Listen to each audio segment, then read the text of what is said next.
our pre-recorded. Just pretend we're live. I mean, obviously tomorrow it'll be a goddamn monsoon when we would be recording. Look how dry these guys look. We're getting this sorted out right now. We're getting the wetness off our backs right now, Treasy and I. We just came from one of the most exhausting 1-0 games of our. As your dad mentioned, an extremely low energy game. Low T. That was a low T game. Low T game. I definitely went and got hammered last night. You're here for the Sunday soak. We appreciate you coming in as always. We've changed up a few things. The camera's a little closer to us, so you can see our heaving breasts. We have better microphones this year. We lined that up. My guy Ian Eskridge helped out the crew. Good man. Definitely not my guy or Teresa's guy. Not at all. Beef Loaf's guy. And a different format this year. I'm going to go a little different for you. So we're going to open it up this way. I need one word from each of you to describe the homestand so far. Teresa, you're first. Uneven. My Sock Summer. Welcoming. Stinky. All right. We got topics on the board. I'm going to let Teresa E pick first. We got 4 topics up there. Pick one of them, my friend. First.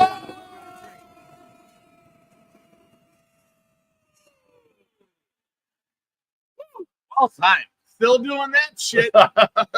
Well time. Let's start with community notes. All the people we saw this week. I love it. Let's go. My Sock Summer. Who are some of the best you saw this week? I would say most excited about. We were at Ramova for our opening day eve. Yes, sir. And I was looking out in the audience and I saw a face that I remembered. And I was like, wait a second. Is that so-and-so? And I had to run almost immediately like a schoolgirl to Beef Loaf and said, hey, is that Renee? and then you were like, hey, I think that is White Sox Barber. And it was White Sox Barber. I was very surprised to see him. Have not seen that guy in 4 years, 5 years? Something like that. And so it made me realize something. So he came up to the bar. He stopped over. He's like, hey, Beef, good to see you guys. He goes, I love you guys. He goes, I happen to be here. He happened to be here with the other side. He was there with someone related to the Fegans family. Okay. And his wife was like, yeah, you tell him you love Sox Machine. And he's like, I'm a 108 guy. It was nice and everything to them. But he was like, man, it's good to see you guys. I just had to get off Twitter, but I love you guys as always. And it got me thinking, boys, like, we've been doing this so long, and you always got to, like, regrow the audience. Right. But sometimes the audience comes back that you had before, and they go up, and it was cool to see. So it was good to see Sox Barber at the Ramova show, man. Well, it's crazy. You mentioned that. I saw Gas Money Bob in the parking lot the next day. Yeah. Where we're having a beer, and he was saying, like, I saw a lot of the pictures from the Ramova, and it seems like a whole new group of people. Yeah, like the tournament turned over, this turned over, got a whole bunch of new people coming in. Yep, it's great. But there are some older ones that still flow through. And when I'm walking into the game on Thursday, I'm coming down to the section, and you guys are like, get in here on this picture, and it's King Matt in the house. Taking a picture with us. I was very surprised by that scenario. That was crazy. Like, we were walking down, and my sister's like, hey, he's like, King Max here. It's like, hey, what's up? We haven't seen each other in a really long time. You haven't interacted that much on the internet in a very long time. And it was good to get a picture or whatever. And it was like, yes, there are so many years of 108 stuff that the current group is like, they don't even know about the lore. Right. Like I saw my man Bob Tolan at the Ramova show, and he said, Alex Root is just telling me about all the White Sox Twitter lore. He goes, I don't know anything about this stuff because 11th Ward guys are new to all this stuff. Yeah. It's like, it was really cool to run into people we haven't seen in a long time. Run into people, actually, let's be perfectly honest, who were not very friendly with us recently for some things we might have done. For sure. And then we saw them at the tailgate, and it was like, okay, that's all blown over. We're all good. Not everyone. There's a few people who are still pissed at us about that, but some of the people that were hugs and kisses, and we're all good. It should happen. Mostly good. Mostly good. A couple people, not so much, but others. We do what we can. That's right. And so, hey, we make content. Sometimes we piss you off. We're not really sorry about it, but we hope you get over it. That's my take on it, at least. Yeah. Blame this guy mostly. I feel good about it. So that's topic one. Topic one. I think there was a ton more people we saw. So if we left you out, fuck you. Yes. My Sox Summer. Would you like to pick from the remaining topics for topic 2? Oh man. Oh. Can you read any of it? Yeah, I can read the last one. Okay. I'll do another community notes. Let's do it. We'll do this. Why is Shy Sox fan Mike the way he is? The guy had a really good tweet on Wednesday. I was at the gym. He tweeted out, he's like, hey, I'm not really all that excited for opening day. Maybe it's the team and, probably last year losing the most games ever. Like, I get it. But then things started going a little different. So Mike's still down in the dumps and tweets out his already eliminated from playoffs before the White Sox even play a game. Yep. He gets a lot of love from the people. People love that stuff. They retweet it. They do all that. Then the White Sox do something unthinkable. The White Sox actually win a game. And then Mike, yes. And then Mike apologizes because he's like, listen, people, I'm really sorry that I've been tweeting a lot today. It's my favorite day of the year, blah, blah, blah. And I'm like, wait a second here. So I don't know how quickly you can switch your mind. He goes with the win, and that's okay. Yeah. But it's also like, come on, buddy. Like, take a stand and don't just go for that low-hanging fruit. And what did you call it? What did you call it? It's engagement farming. Engagement farming. Engagement farming is what it's called. So he's incredibly good at that. Here's what I think. I think we've known Mike for a long time, and we all like Mike a lot personally. Like we're very friendly with Mike. Here's my thought for Mike. Mike is so addicted to getting the likes, like getting the love, and but a little different than me. So he's not a like-core like you. Not like me. Because he's also not willing to go out on a limb and give a take and say, if everyone hates this, I don't care. It's okay. Fuck them. I'll disagree. And he needs a little more beef loaf in him because I am willing to do that on a regular. And I need Mike to get out there because I saw him today going on a limb and promoting a t-shirt company from Laos. And he's like, you know what, teams? Fuck you. We're the bootleg shit.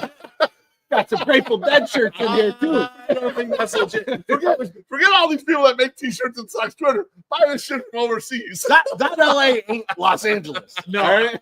I was looking at the site and I'm like, wait a minute. There's no way they have the rights to produce all of these things. It's like, that's a lot of money. And then you also can't sell a shirt for $19.99 if you're trying to pay off all these people that you're using. I don't think that's legit, Mike. You might want to check that, but like you're not going to get in trouble. Fuck that. Let Mike get paid. I'm in favor of Mike getting paid. Okay? He's getting paid. Here's my thought, though. Like I've talked to Ken WO about this too, because he's also a guy that likes Mike. Mike's got to stand on his own. He's got to have his own thoughts, independent thinking. Yes, Mike, get out there and do it. You have the followers; they won't all go away. If you have something everyone disagrees with, they won't go away. I love this what idea. Might happen more is they might think about some stuff, and you might hit on some things that no one else is hitting on. Don't be scared. He's a smart kid. He's a smart kid, exactly. So don't get addicted to the likes. No. Be willing to go out there and take a little risk. And trust me, this could go like you should shoot the moon in this shit, Mike. So we're rooting for you. We want you to get, because you know what? Sox Twitter gets better if you got some interesting shit to say. Yep. We want you to have. We need that heel turn from Mike. Beef. I need a category from you. Category for me, easy. I want to compare and contrast the 6 innings that Sean Burke threw on Thursday. 6 innings pitched, no runs. Johnny Cannon, 5 innings pitched, no runs. But they looked a lot different. Trees, you want to go first? Oh, my God. I didn't think Johnny Cannon was going to get through 3. Like, after that first inning when he had, 33 pitches? Yeah. 33 pitches. You know, I talked to Ian right in front. I was like, 3, 4 innings? What do you think? We were both in, like, 3.5 innings. Yeah. He got through the 5. Just a lot of wasted pitches, which concerns me because a lot of 3-0s. We know about the bullpen.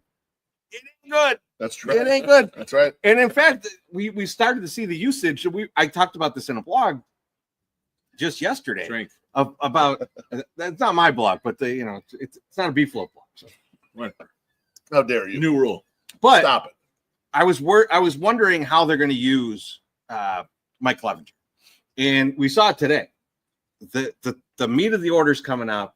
They throw Clevinger out there. It's not a save situation. Still the 8th. It's high leverage. They're just going high leverage for this guy. Yeah. And that was interesting to me because it shows the confidence in the other guys in the bullpen.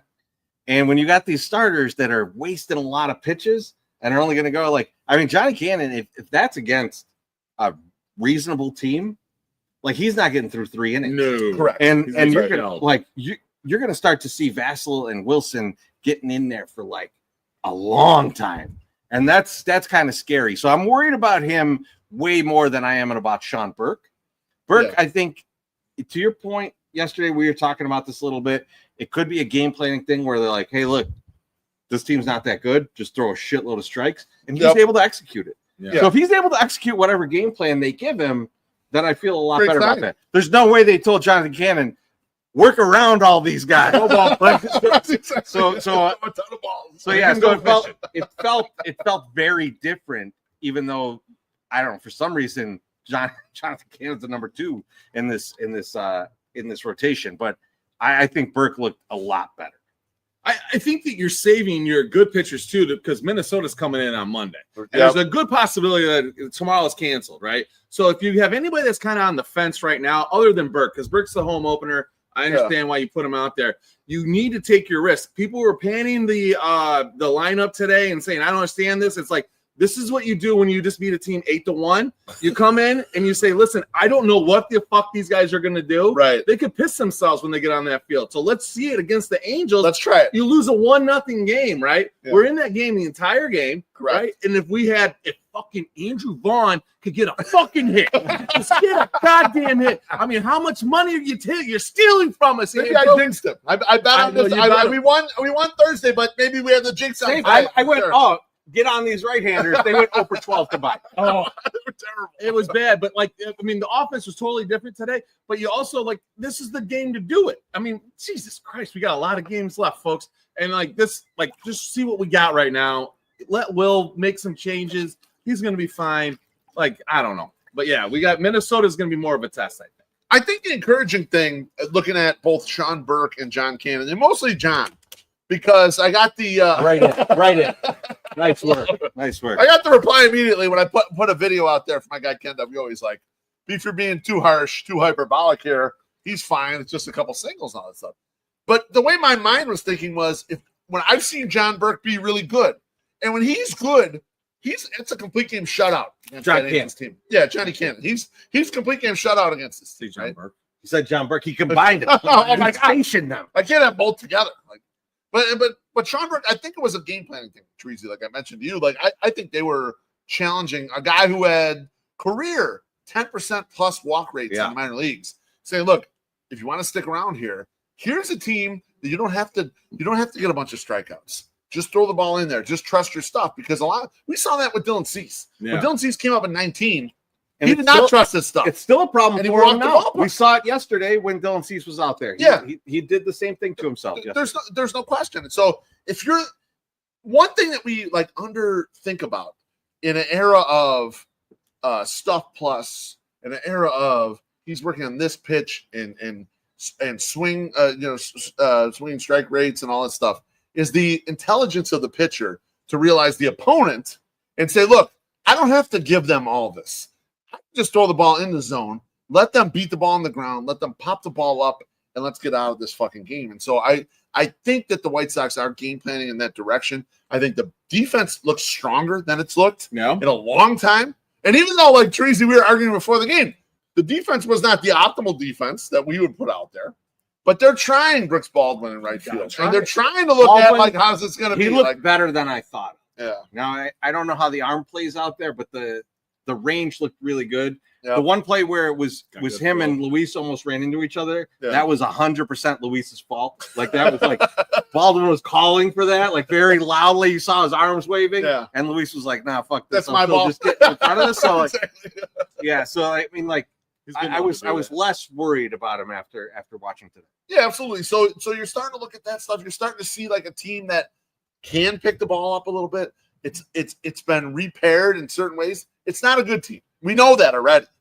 But you can kind of look at it each matchup and say, okay, are they trying something here? Is there an approach here? And I think the approach the last 2 days was throw strikes. Sean Burke did it. Jonathan Cannon did not do it. Yeah. Out of these He didn't. matchups. He So did not you complete won the one assignment. game, you lost one game. Now, not necessarily John Cannon's fault when you score no runs. I mean, that's on the offense completely. I mean, 0 earned runs in 5 innings pitch. That's pretty good. Rimmer no good. Oh, that was not good. Backboard, no. All right, let's close this out. Cherezy, what are we spending this week? So I was at City Winery last night watching Chuck Reagan. So if you're not familiar with Chuck Reagan, he's in Hot Water Music. I'm a big fan. Seeing him acoustic, incredible Nice. voice. I don't know how guys like that do that night after night, where they got the rasp and they're like really going hard on the voice. But yeah, so I'm listening to the Fire and the Flame, which is a Chuck Reagan album. Definitely, it's a great Sunday morning album. Really? And I'm gonna try and All right. but as we do this, I'm gonna try and give some Sunday morning albums, right? Like so, like Okay. I ain't gonna give you like The some Beatles? metal album that fucking plays through on like Sunday 10 a.m. You know, I'll try and give some Sunday music, but like Chuck Reagan, Fire and the Flame, definitely check it out. Excellent stuff. He was awesome. I was annoyed though. Oh, You go to one of these like acoustic shows like this, and you're like, guys are out there. It's a tough thing to be up there by yourself doing this kind of thing. for sure. Yeah, it And is. motherfuckers from the back are like, play this, play that. And it's like, motherfucker, you want this guy to break up your set list because asshole in the back wants to hear a song from 22 years ago? Fuck you, man. Just let the guy play his fucking set list. Right. So a little annoyed by people doing that. Oh, that upset me a couple weeks ago. I'm not saying, I'm just saying. There we go. Just let us play our set list, okay? Don't interject everything. Wally. My Sock Summer. I need some fresh talent from you, my I friend. have a little bit of a fresh talent, but also a little bit of a warning. You got a rant. Now, listen, when girls get into the adult industry, sometimes Right. they're a little bit bigger, right? Yeah. And you know what? My Sock Summer likes that. All right. What I don't like is that potentially they get hooked on the drugs Yeah. or they see themselves on camera and decide, I got to lose 15, 20 pounds. Looking right at you, Angie Faith. You don't need to lose any more weight. I liked you big. Stay the way you were. That's how we met you. That's how we like you. Stay that way. Fresh talent, somebody that you guys probably haven't seen, falls in that same category. Chloe Surreal. If you like an Asian white girl mix, yeah, that's a very good Asian. thing. Got a little bit of you got the what are those freckles? Not the freckles, is it crazy? But she again, I was really is it worried. drugs? Is it drugs? Or is it like she's just like starting to work out now? I don't know, but I don't like it. So just if you're a big girl, stay big girl. That's the way we like you. I don't like this half skinny, half. I don't know. No, just stay big. Stay big. Great approach. Stay big. We should put that on a shirt, actually. Midwest 9, stay big. A parting thought right here. So after opening day, I realized this, and we had a nice picture with King Mac or whatever. And one of the things I realized about the 108ers is the way we think about the White Sox team, the way we think about baseball, the way we analyze things is we know a lot of people, a lot of smart people, but they all have blind spots. And so they don't all analyze it completely well, but we're willing to bring you all in here. Listen to what you have to say. Think through what you do and push that back out there. And so, not saying we don't have blind spots, but we're accepting. We want to listen to hear what do White Sox fans think about this team and analyze it that way. And so I think it's a nice, fun, pure way to do it. And we're going to keep doing that for the rest of the time that we do analyzing White Sox. Thanks for coming to the Sunday Soak. We'll see you guys, and we love all of you. Bye-bye.